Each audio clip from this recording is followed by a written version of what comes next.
বন্ধুরা, চলে এলাম তোমাদের সঙ্গে আবার একটি নতুন গল্প নিয়ে। তো আজকের গল্পটি হচ্ছে অভিকের। অভিক শহর থেকে ডাক্তারি পড়ে এসে ওর নিজের গ্রাম কাশবনপুরে ও একটা নিজস্ব ছোট ক্লিনিক খুলে, চেম্বার খুলে। তো সেখানে ও সন্ধ্যা সকাল দিকেও দেখে কিছু পেশেন্ট, আর সন্ধ্যার দিকেও কিছু পেশেন্ট দেখে। তো বর্ষাকালের দিন, সকাল রাত্রে দুবারে বৃষ্টি হচ্ছে ভালো রকম ভাবে বেশ গ্রামের সাইডে।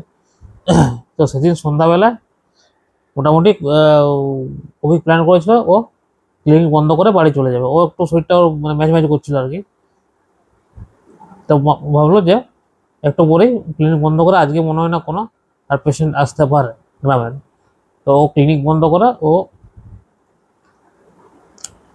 যাবে কি, সঙ্গে সঙ্গে টক করে আওয়াজ এলো।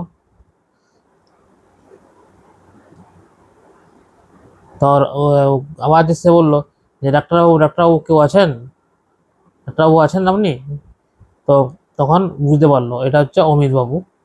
অমিত বাবু ওদের গ্রামেরই লোক আর কি, বয়স ওই গোটা 35 থেকে 40 এরকম। তো বললো যে, ও অমিত দা আসুন, ভিতরে আসুন, ভিতরে আসুন, দরজা খোলা আছে। তো ওই অমিত বাবু ঘরের মধ্যে ঢুকে ডাক্তার সামনে বলে যে, ডাক্তারবাবু আমাকে বাঁচান, আপনার আমাকে বাঁচান, সে আমাকে ছাড়বে না, সে আমাকে ছাড়বে না। তো এবার অভিক হঠাৎ করে চিন্তা করলো যে কে কাকে বাঁচাবে না, কি বলছেন সেটা তো আমি কিছুই বুঝতে পারছি না, আপনি প্রথম থেকে ব্যাপারটি বলুন একবার। তখন অমিত বলে উঠলো, আমার বন্ধু আছে না দীপেন, ও কিন্তু আমাকে ছাড়বে না। দীপেন কিন্তু এখন আমার সাথে আছে, ওর মৃত্যুর এতদিন হয়ে গেল, তার সত্ত্বেও ও কিন্তু আমার কিছু ছাড়েনি। ও সবসময় আমার ঘরে আছে, আর আমি তো বিয়ে করিনি, ঘরে একা। তো সেই সূত্রে আমার কিছু একটা করুন ডাক্তারবাবু, আপনি কিছু একটা বলুন বাঁচার উপায় আমাকে। তখন অভিক বলে উঠলো, ধুর মশাই, আপনি কী সব কথাবার্তা বলছেন? এখনকার সায়েন্সের যুগে আপনি যে কথাগুলো বলছেন সেগুলো অপ্রাসঙ্গিক, অযৌক্তিক। তখন আস্তে আস্তে গাম্ভীর্য গলায় অমিত বলে উঠলো, ডাক্তারবাবু আপনি মানেন না মানেন, কিন্তু আমার ওই কষ্ট জানি যে দীপেনি আছে, ও আমাকে বাঁচতে দেবে না। ও যতক্ষণ না আমাকে মারছে, আমাকে বাঁচতে দেবে না ও ততক্ষণ। কারণ ও খুব দুরন্ত ছিল দীপেন, আমার বন্ধু, সবসময় বিরক্ত করতে হবে। বন্ধু হিসেবে ভালো ছিল ঠিকই, কিন্তু পরীক্ষায় কিছু কম নাম্বার পাওয়ার জন্য ও 1 বছর ফেল করে, সেই দুঃখে গলায় দড়ি দেয়। তো ও আত্মা এসে বারবার আমাকে বলে যে তুই যদি সেদিন আমাকে দেখাতিস একটু, তাহলে আমি হয়তো আজ বেঁচে থাকতাম। তো তুই যখন আমাকে এইভাবে ধোকা দিলি, তখন তোর সঙ্গে আহ, সারা জীবন তুই যতদিন বেঁচে থাকবে তোর কিছু আমি ছাড়বো না। তো এই শুনে তো অভিকবাবু হেসেই ফেললো। ডাক্তার মানুষ ওরা, ডাক্তারবাবু তো ওরা তো সায়েন্সে বিশ্বাস করবে ওরা। তো ডাক্তারবাবু তখন বললো যে, ঠিক আছে, আপনাকে আমি কত ওষুধ দিচ্ছি, ঘুমের ওষুধ দিচ্ছি কয়েকটা, তো ওগুলো আপনি খান, দেখবেন মাথাটা একটু ঠান্ডা হবে, আর ঠিক হবে। আর ওইসব আপনার মনের ভুল, আপনাকে কেউ কিচ্ছু করে না, শুধু আপনার মনের মধ্যে ওই জিনিসটা বাসা বেঁধে গেছে। তো বললো এই ঘটনা কতদিনকার? বললো এই ঘটনা মোটামুটি এদিকে 20 বছর আগেকার। তো 20 বছর ধরেই আপনার মধ্যে এটা বাসা বেঁধে আছে।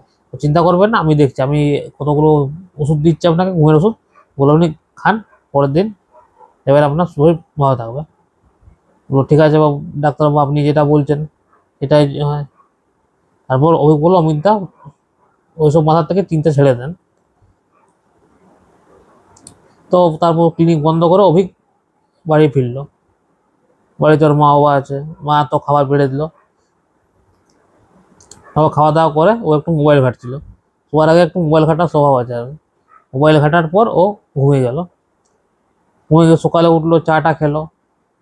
ওটা হঠাৎ ফেসবুকে নিউজ এলো যে, ফেসবুকে তো এলোই, আর গ্রামেও জানা গেল যে অমিত সুইসাইড করেছে, গলায় দড়ি দিয়ে। পরে পোস্টমর্টমে জানা গেছে ও প্রচন্ড ডিপ্রেশনে ভুগছিল, প্রচন্ড মানসিক চাপ হয়েছিল। আর আশেপাশের যারা ছিল মানে অমিতের প্রতিবেশী, তারা বলতো যে অমিত যেন ভয় ভয় থাকতো, মনে হতো কেউ যেন ওর সাথে আছে। মানে ও কিন্তু মানে বাড়িটা একা থাকলেও কিন্তু মনে হতো না বাড়িটার মধ্যে একা আছে, মনে হতো ওর সাথে আরো একজন কিন্তু বাস করে। তো সেটা দেখে তো মানে অভিক একটু ভয় করলো, চিন্তা পড়লো যে এরকম হয়ে গেল। তো তখন রাত্রিবেলা আবার কিছু পেশেন্ট এলো, তারপর সে ক্লিনিক বন্ধ করবে, মানে 9টা বাজতে আর 5-10 মিনিট বাকি আছে।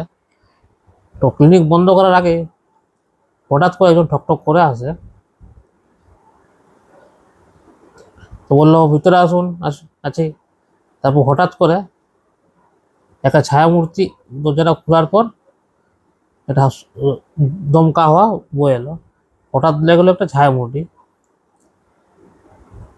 ছায়ামূর্তিতে এসে বললো আমি দীপেন, আমি সেই দীপেন যে অমিতকে ডিপ্রেশনে মেরেছি। অমিতের সাথে যে থাকতাম আমি, অমিতকে সবসময় জ্বালাতাম, কারণ ও আমার সাথে বেইমানি করেছিল। তো তখন মানে অমিত তখন মনে পড়লো, তাহলে অমিত কি ও যে বন্ধু দীপেনের কথা বলছেন আপনি কি সেই তাহলে? তখন দীপেন গাম্ভীর্য বলায় বললো হ্যাঁ আমি সেই। অমিত আপনাকে পুরো ভুল ইনফরমেশন দিয়েছে। ও সবসময় ও অনেকবারই আমাকে ঠকিয়েছে। ওকে যখন পরীক্ষার রুটিন চাইছিলাম তখন ভুলভাল রুটিন দিয়ে দিয়েছে পরীক্ষার। আর আমি ওকে খুব বিশ্বাস করতাম আর কি, প্রচন্ড বিশ্বাস করতাম। তো এইভাবে ও একটা মজা করে আমাকে ভুল রুটিন দিয়ে দেয়, কিন্তু এই মজাটা যে আমার জীবনের একটা মানে মৃত্যুর কারণ হবে সেটা আমি জানতে পারিনি। মজা করে ও ভুল রুটিন দেওয়ার জন্য আমি সেদিন অন্য সাবজেক্ট পড়ে গেছিলাম। অন্য সাবজেক্ট পড়ে যাওয়ার জন্য সেদিন সেই সাবজেক্টে ফেল হয়, মানে পুরো বছরটা শেষ হয়ে গেলো আমার একটা বছর। এই দুঃখই আমি গলায় ধরেছি, কিন্তু মরে যাওয়ার পরও ওর পিছু কিন্তু ছাড়িনি। মানে এত তোকে বন্ধু হিসেবে তোকে ভালোবাসতাম, তুই আমার সাথে ধোকা দিলি কেন এইভাবে? তো ওই জন্যেই আমি আমার প্রতিশোধ নিলাম। তো ডাক্তারবাবু আসছি এই কথাটি আপনাকে জানানোর জন্য আমি এতদিন ছিলাম। তারপর আস্তে আস্তে হাওয়ায় দ্বীপের মিলিয়ে গেল।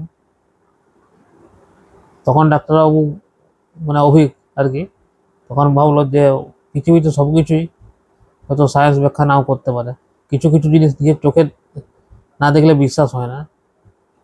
আমি ডাক্তার হতে পারে, আমি সবকিছু মানে যুক্তি দিয়ে হতে পারে, ভাবতে পারে, কিন্তু আমার চোখের সামনে যেটা ঘটলো সেটা আমি কি করে ইগনোর করে দিই। তারপর থেকে অভিকের সুপার ন্যাচারাল পাওয়ার প্রতি একটা বিশ্বাস আছে। তো বন্ধুরা, আজকের গল্পটি কেমন লাগলো তোমরা কমেন্ট করে অবশ্যই জানাবে।